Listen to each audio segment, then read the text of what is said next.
Alright, this is probably my third attempt at recording this reaction, but third and final, so, alright.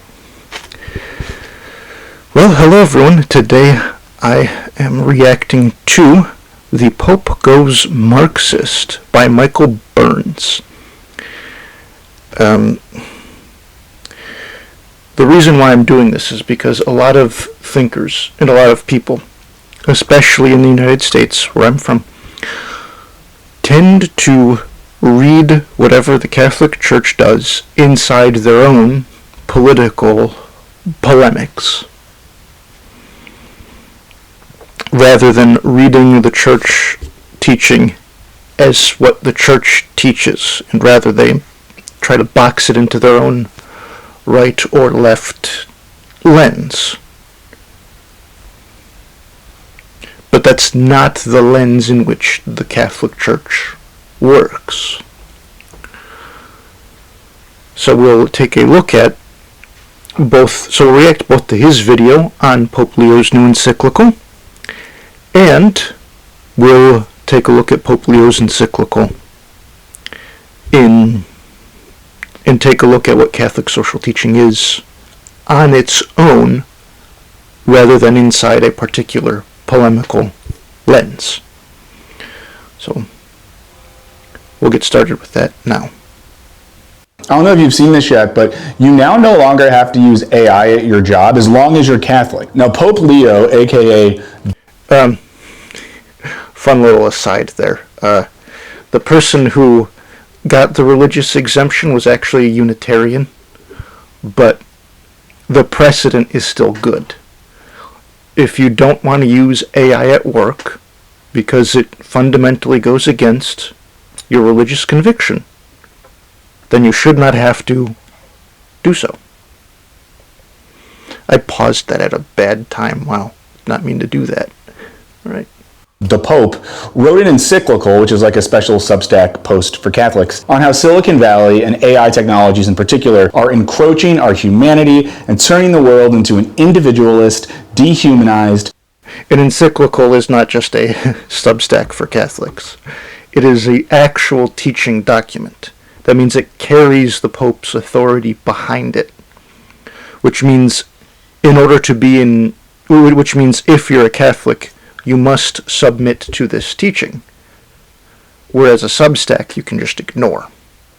It's not something as a Catholic can just say, oh, well, it's not infallible, so I don't need to listen. No, a Catholic must submit to it. Otherwise they are sinfully disobeying their religious authority. Right? An encyclical is a legitimate exercise of the Pope's authority, and so for a Catholic to disobey it or to not submit to it is a problem. I don't know if you've seen this yet, but you now no longer have to use AI at your job as long as you're Catholic. Now, Pope Leo, aka the Pope, wrote an encyclical, which is like a special Substack post for Catholics, on how Silicon Valley and AI technologies in particular are encroaching our humanity and turning the world into an individualist, dehumanized, hyper-capitalist pile of algorithmic ass. And I want to talk about that text today because I think it actually says some really important things about where we're at as a society. It can help those of us who aren't Christian or Catholic orient ourselves in our critique of the logic of Silicon Valley. Okay, so this encyclical, which is like a short book, sets the Pope in direct opposition to Silicon Valley, the AI industry, Peter Thiel and Alex Karp, the Trump administration, and American capitalism and militarism more broadly. Put differently, it's basically 40,000 words daring J.D. Vance to keep talking about how Catholic he is. I think it's very, very important for the Pope to be careful when he talks about matters of theology. Yeah, this was something extremely disgraceful for the Vice President to do. All right, there's all right, it's and you'll find this a lot in this is a problem of American individualism, all right? Namely because the United States has such an individualistic culture that when the Pope does something authoritative or comments on something, our first instinct as Catholics in the United States isn't to obey our Holy Father, which is what our first instinct should be. It's, how do I interpret this within my own polemical view? And then obedience comes after. If I think it agrees with my polemical view, I obey it, and if I think it doesn't, I ignore it. That's, in effect, what happens as a result of this individualistic culture. When the truth is, it should be the opposite for us Catholics in wherever we are, whatever country or cultural context. The Holy Father teaches using his legitimate authority. We obey first. We then understand it. We then work to understand it. Right? That's the same principle St. Augustine gave us. Right? I believe that I might understand. I'm not saying shut your brains off. I'm just saying when you are given a legitimate order, and an encyclical for Catholics is, then we must obey it. And in obedience to it, we work it out. But our attitude towards it should be one of charity, not one of how can I fit this into my polemical worldview. But at its core, this text is a critique of the dehumanizing effects of Silicon Valley, finance, and Western militarism. In response to these forces, the Chicago Pope offers a renewed call for a humanism that's grounded in a spirit of solidarity and justice. Okay, so again, this is a critique of militarism, colonialism, and oppression of any kind in general. It feels like a target against just the Western world, because the Western world is frankly guilty of doing this right now. But this document doesn't call anyone out specifically. However, that being said, it's important to note that we in the West are guilty of this, and that's why it feels like we're being called out. But this is a teaching that goes just beyond our particular time, place, and circumstance. And so it's speaking to everyone, because it's an encyclical addressed to everybody, regardless of your religion or culture. It's a it's a document that is timeless. And so its effects are also going to go far beyond our particular time, place, and circumstance. It just feels particularly poignant because, collectively speaking, in the West, we're guilty of this. And one which prioritizes those who are being most abused and marginalized by these systems of power. And he does it all while also trolling Silicon Valley dorks like Peter Thiel for being horrible at reading The Lord of the Rings. Now, even if you really hate Catholicism and organized religion more generally, this encyclical outlines the existential and political stakes of our current historical moment and offers two potential futures. On the one hand, there's an anti-human tech authoritarianism, and on the other, a sort of humanist collectivism, which kind of sounds like... Okay, before we get into that, let's talk about the comment he made about organized religion. Again, there's a cultural suspicion here of an overly organized religion because in the U.S. because of how individualistic of a society we are. No unorganized religion can come up with a document like this, one that is so prescient to our times and beyond it, like this document. Now, to address the idea that it sounds kind of like communism. It doesn't sound like communism at all. It only seems like it because the author here is reading Catholic teaching in his own polemical worldview. However, this document is an expansion of Catholic social teaching. It derives itself from Catholic social teaching. It does not derive itself from anything Marxist. And the proof of that is just to look at the encyclical's sources. Right? This document only sounds kind of like communism if you're reading your own political ideas into the document. and you're not reading Catholic social teaching into the document. Magnifica Humanitas is a development of Catholic social teaching. And to prove this, all we have to do is look at the sources of the document. All right, so let's take a look at the sources here. All right, this is the end of Magnifica Humanitas. Right, these are the sources. The Second Vatican Council. The Second Vatican Council. Pope Leo XIII, Rerum Novarum. Caritas in Veritate. Pope Francis's Laudato Si. St. Augustine's Confessions. The Apostolic Exhortation Evangelii Gaudium. The Second Vatican Council. All right, the Decree of Apostolate of the Laity. The Second Vatican Council. Francis's Exhortation. Pope John Paul II's Apostolic Letter. Francis's Laudato Si. St. John Paul II's Evangelical Letter.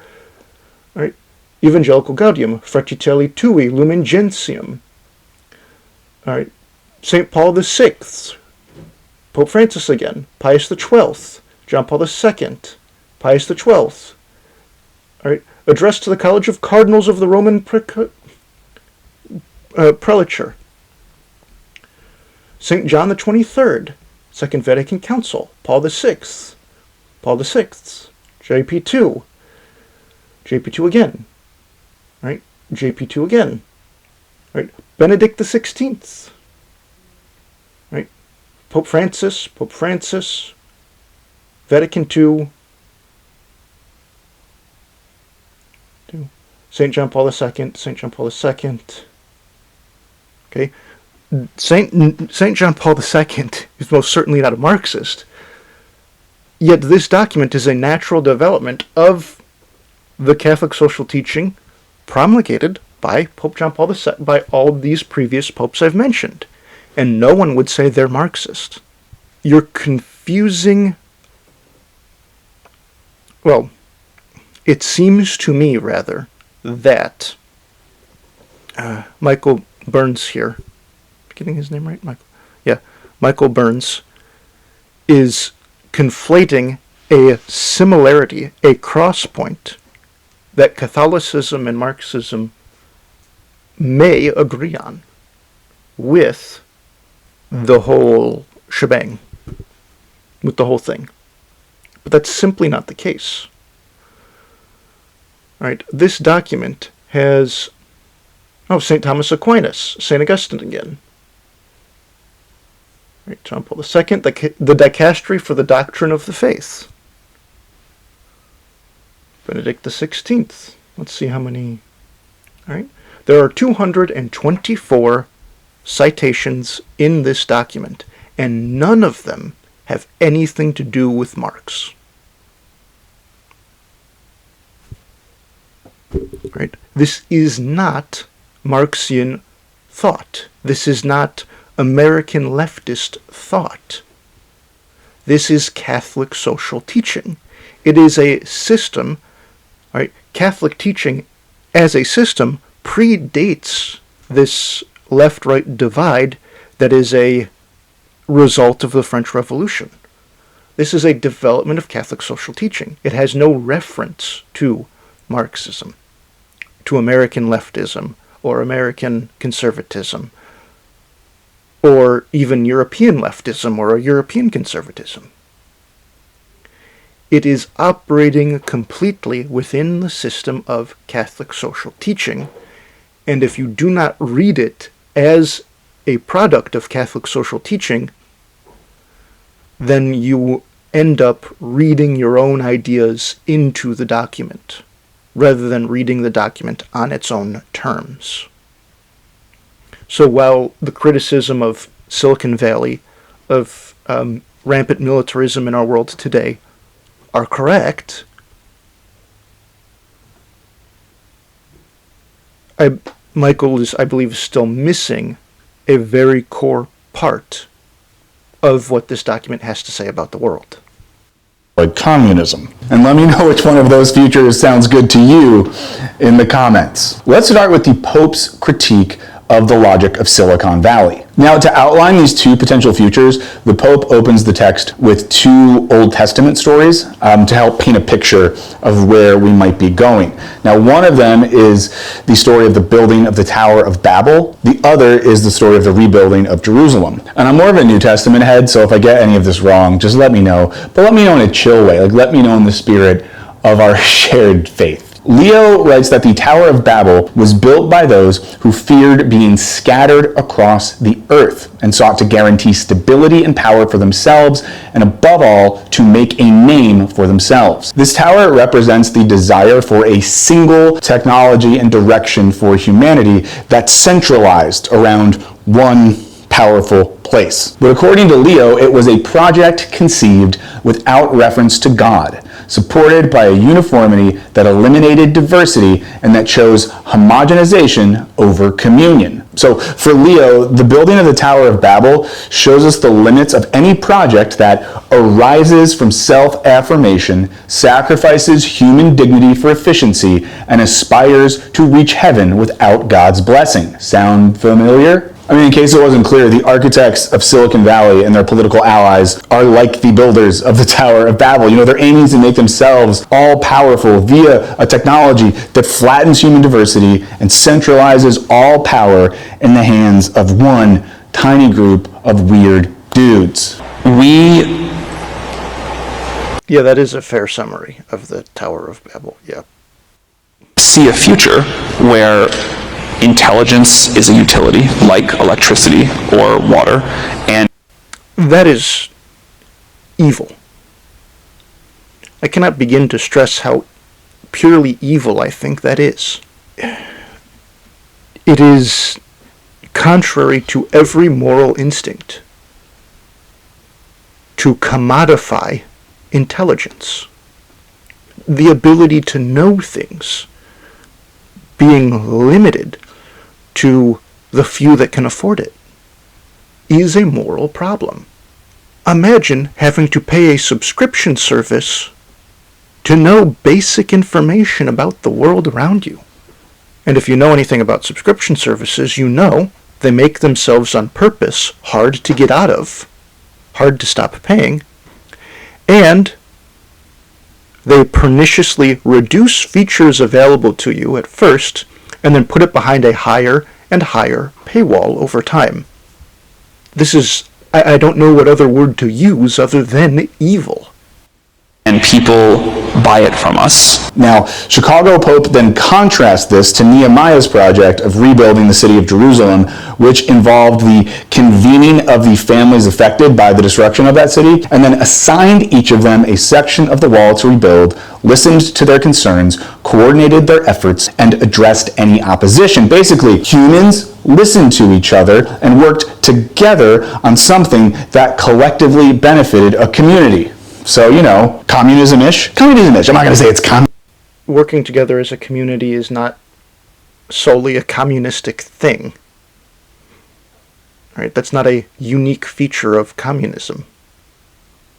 That's not even a unique feature of social. That's not even a unique feature of socialism. That is a basic feature of every single organized society. Some communal benefit. Right? Any society with any level of organization has this as a feature. This isn't something unique to communism. And the more we think that it is, the more we put basic social welfare behind a veneer of communism, then those who rightly reject communism for the crimes that it has perpetrated in the past, like the Holodomor and other horrible things, right, will end up throwing away these good basic things too. And that's not something we want.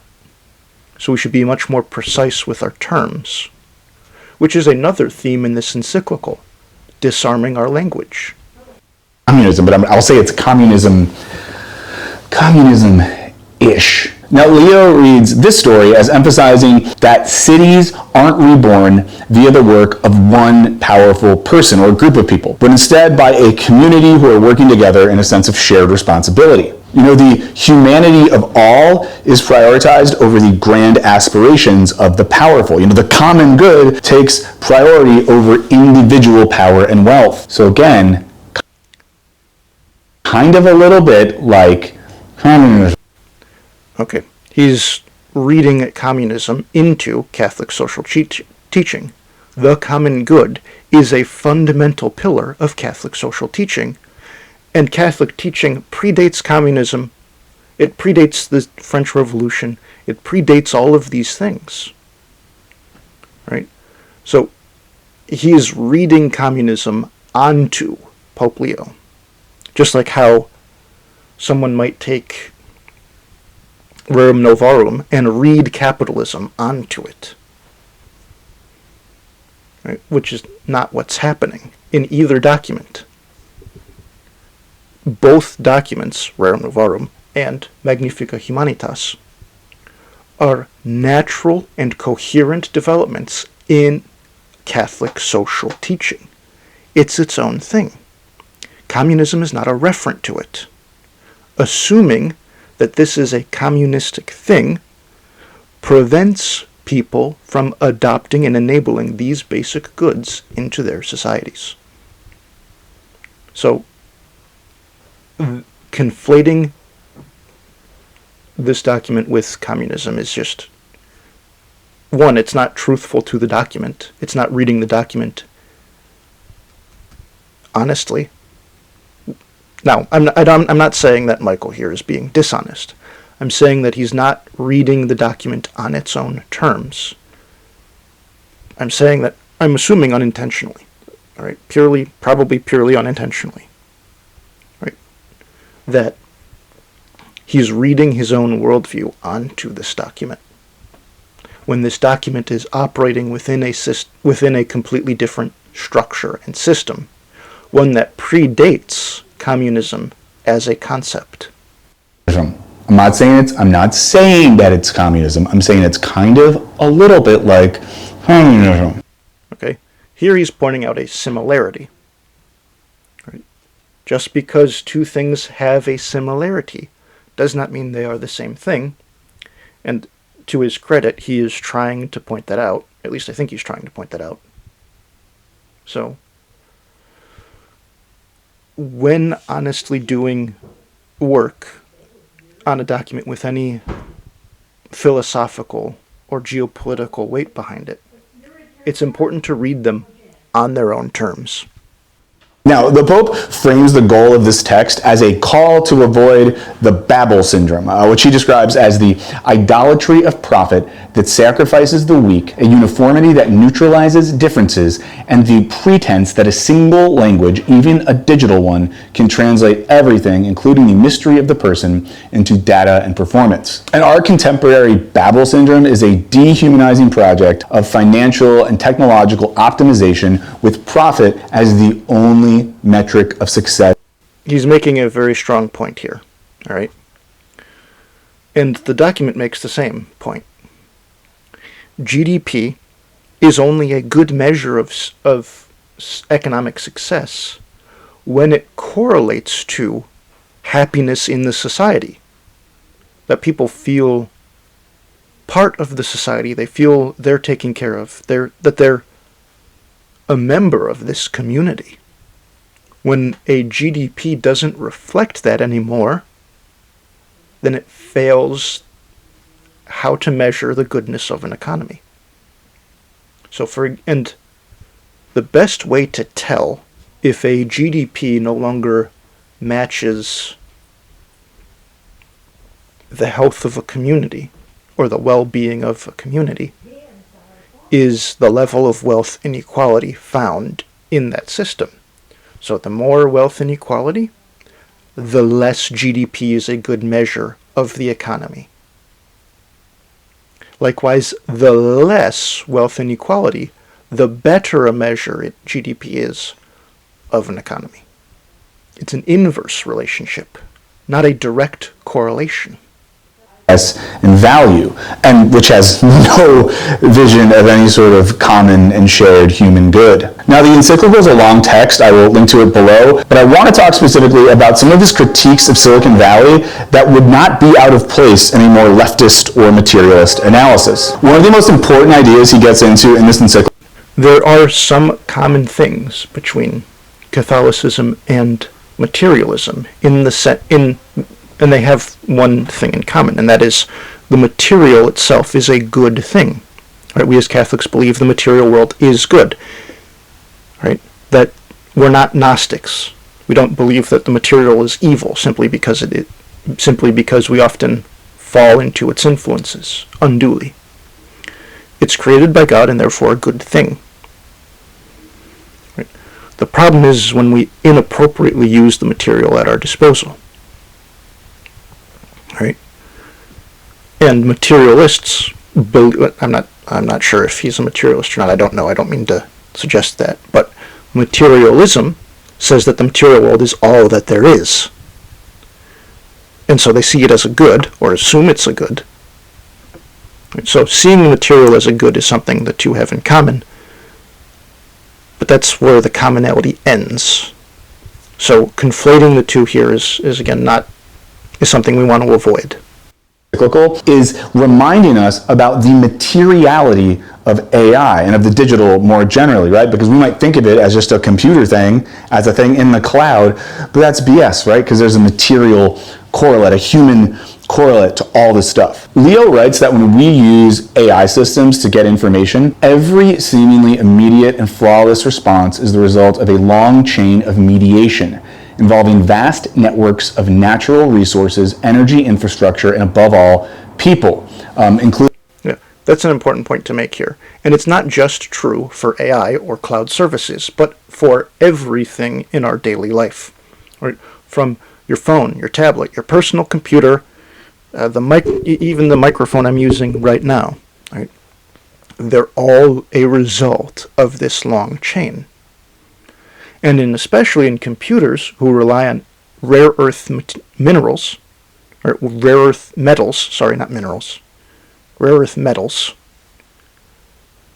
they're most commonly sourced in countries with not the best human rights records.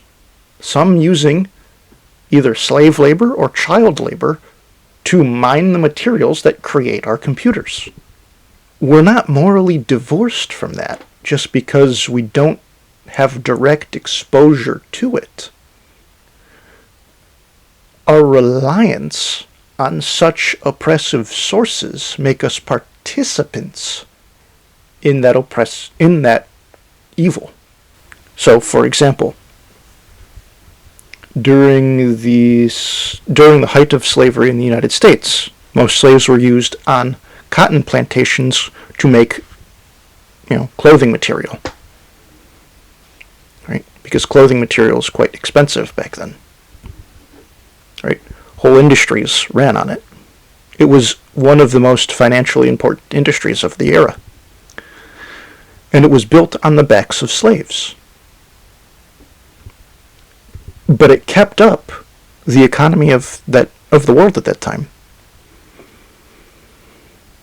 Right? And the fact that the world relied on it to such a degree that it did, that enabled slavery, particularly in the U.S., to be as gruesome as it was, is a bad thing.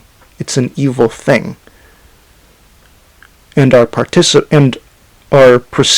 need to participate in it, or our perceived need to do so, is also a bad thing.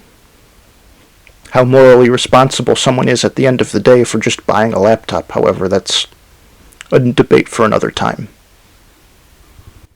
Including people who are working under demanding conditions for minimal wages. So when we ask ChatGPT to come up with our perfect morning productivity routine, we're blind to the material networks, the data centers, the natural resources, the low-paid exploited labor that's making all of this so magically convenient for us. And Leo connects this to the logic of colonialism, arguing that just as the economic growth in the West during the Industrial Revolution was often carried out at the expense of exploited and enslaved workers overseas, with AI, we're being told to focus on all of the economic possibility and the avenues of productivity without being aware of the exploitation being wrought by these systems. We're basically... Right. And when we ignore this, human dignity itself is ignored. And when you ignore human dignity long enough, then you start to ignore the common good, because you stop thinking in terms of common good, in terms of shared responsibility. But notice, these are fundamental pillars of Catholic social teaching. These are not something unique to communism or capitalism or virtue ethics or any other system you'd like. It is a similarity that they share, not necessarily a unique or something unique to leftist philosophy. Alienated from the material conditions that produce the thing, and that is, of course, on purpose. It's why you're not allowed to film data centers. I think that's a thing. I think it's a thing that they get mad at you if you film data centers. Yeah, that's disgusting to me. All right, that's all right. Especially here, the production of these data centers are doing so with no care to the common good of a community, and oftentimes increase the electricity bills unduly, ruin the local water supply of some of these communities, and is overall disastrous for the infrastructure. But if the people building these data centers put as much care into being a part of the community as they did in acquiring and driving up prices of, say, RAM chips, then they would be an asset to the community. But the simple fact of the matter is these large AI companies don't really care about the local community. They don't really care about the common good. If they did, they would act in a way that's congruent with it. Or take pictures of them, and it's like, why would they do that? Why would they do that? What are you hiding?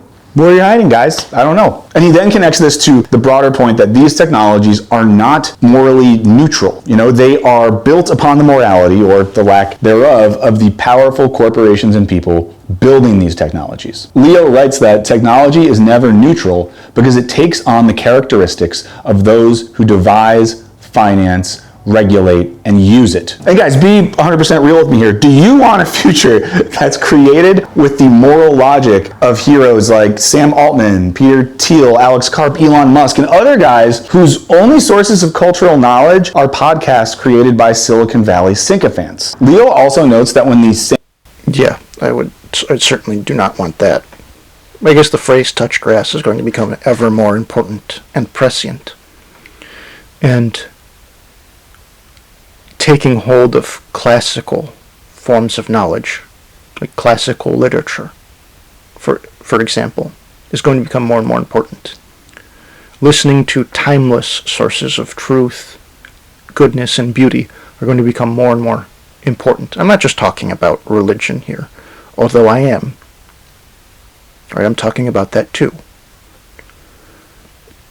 I'm talking about all sources of truth, goodness, and beauty need to be relied upon all the more now. Good, objectively good music, objectively good literature, objectively good entertainment, objectively good sources of morality, objectively good things of truth, goodness, and beauty. What is very clearly obvious to all, good, true, and beautiful. And by obvious to all, I don't mean that everyone agrees on it. I just mean that societies as a whole tend to recognize certain characteristics as intrinsically good. But maybe that deserves more explanation on its own time. same tech guys and their companies own media platforms and production companies, then their media products are going to work to shape the scope of cultural and political possibility while also controlling the possibility of ideological narratives. So when these guys start news organizations or buy existing studios, they're doing it so they can tell us what the world is like and reinforce that in the stuff that we're all consuming. So while tech and AI obviously didn't invent disinformation, they're now able to amplify it at a scale that was previously unthinkable. This all leads Leo to The last time disinformation was able to spread at such a scale was the invention of the printing press. Now, don't get me wrong, that doesn't mean the printing press's invention was a bad thing. It was, on the whole, a good thing. But it also enabled people with already ill intentions to spread that ill intention far and wide. And we're facing a similar thing today. to make the call for AI to be disarmed. Because while it's already wrecking our humanity, it's also being used to further dehumanize warfare, creating a new system of militarism where the decision to murder is based on the computational logic of these systems and not the deliberation of human beings. I think the worst role. That is a moral evil that, according to this document, renders just war as no longer a sufficient measure to see whether or not a war could be considered just anymore. Because the development of technology as such, and the rampant targeting of civilians with said technology, has completely destroyed our ability to measure accurately proportionality. And in the US, we tend to have a pretty extreme sense of proportionality. Just look at how we treat any country that destroyed our boats except Israel, but that's besides the point. World war that'll ever happen be between AWS, Google, Apple. Like, we've seen it. Terminator. Artificial intelligence needs to be disarmed. I mean, and not even just in a context of warfare. We know that increasingly AI technology and surveillance technology is being used to make decisions on who lives or dies, who can qualify for a loan and who doesn't, who gets this health care and who doesn't. Like, it's really bad. These things are deciding very important things in our lives. I try not to think about it, because when I think about it, I feel bad. Having AI determine whether or not you can afford medicine has to be morally repugnant to anyone with a shred of goodwill. Personally, I have a hard time seeing anyone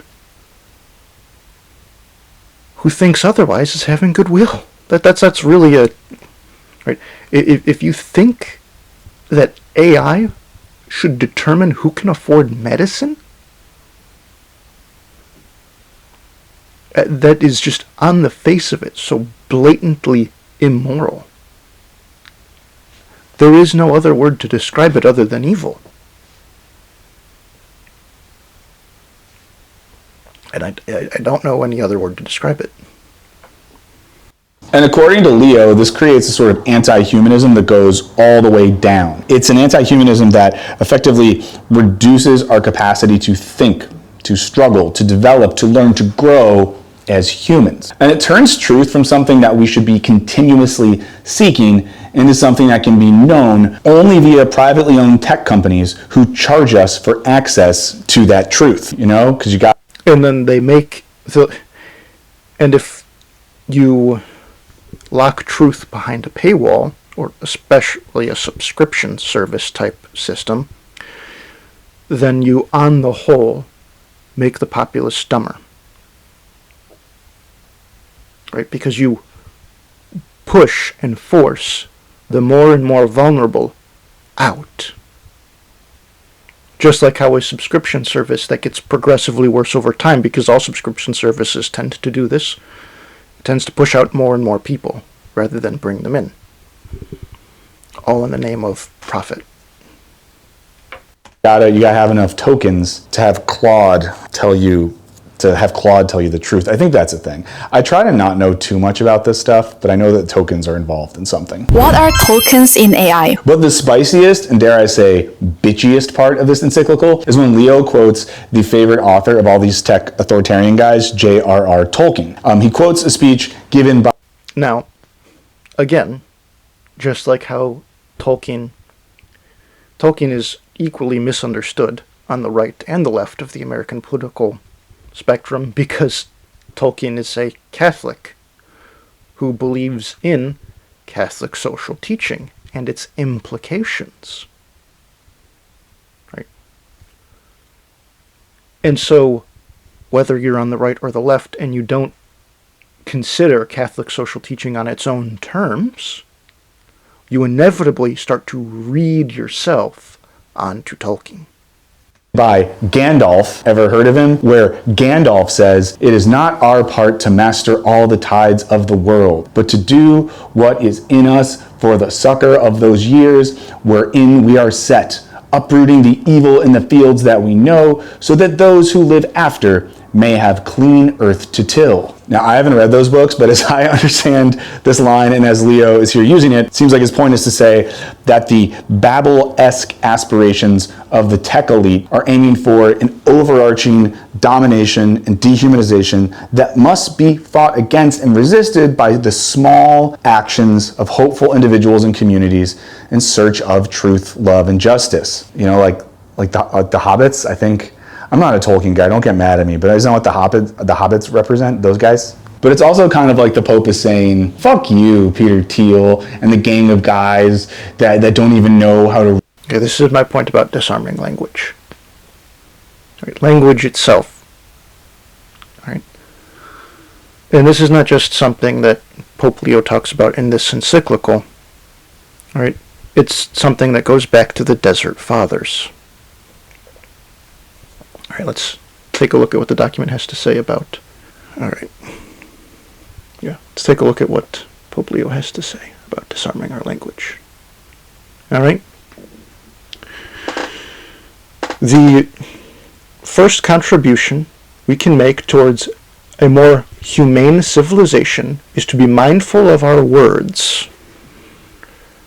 Let us disarm words, and we will help to disarm the world.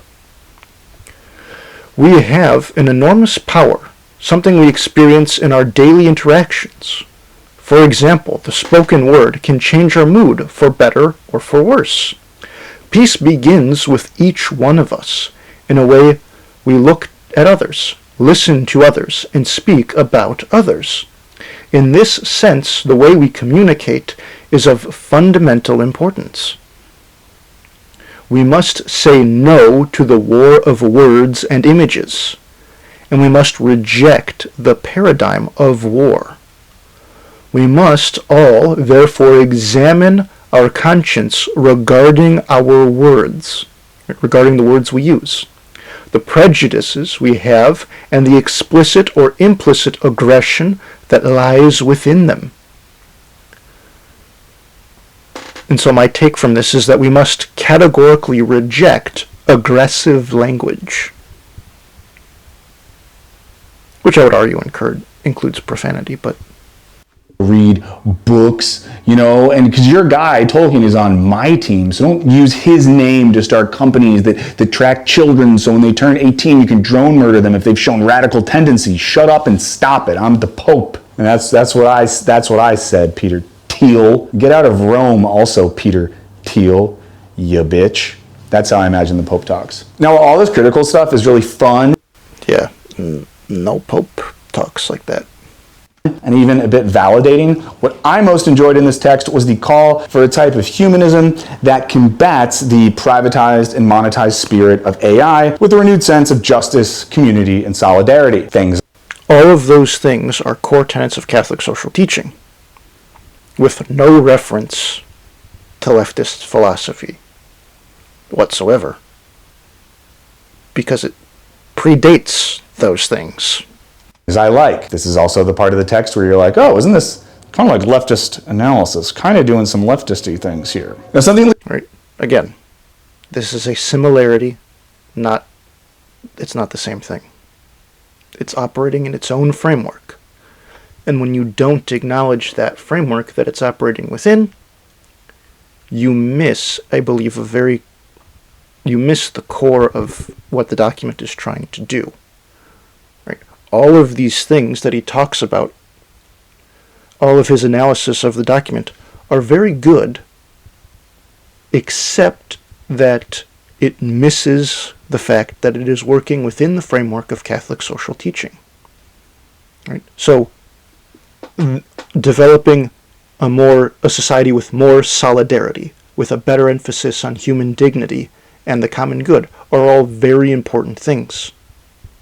But by reading on communism, Marxism, or leftism, by putting that onto this document, rather than looking at this document on its own terms and within its own framework, it pushes out those who I think need to hear the document the most.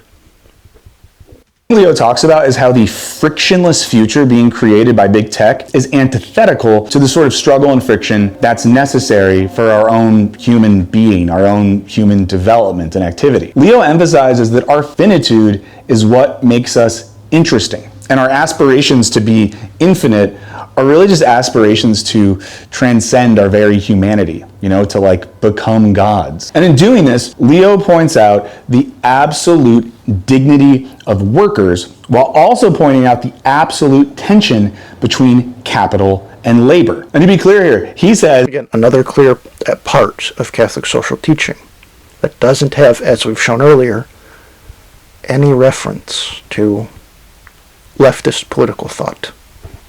That God is on the side of labor, which makes this encyclical really helpful reading to prep for conversations with maybe your like conservative Christian family members and friends that have convinced themselves that Jesus actually died on the cross for the sake of capitalism and the free market.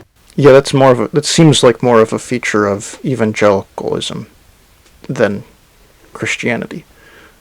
Right? So we see again another problem with his reading of this document. Right? You're assuming that this is a Marxist document, that this is a materialist document, and all the implications of materialism. It's not. Right? Everything that Micheal Burns likes about this document is derived from the belief that human beings are made in the image and likeness of God. Every single facet of Catholic social teaching is derived from that one premise, that human beings are made in the image and likeness of God. There is something in common we have with God that is shared among every single human person. That is the premise. Without the premise, you don't get the conclusion. So reading materialism onto this document is the wrong way to go.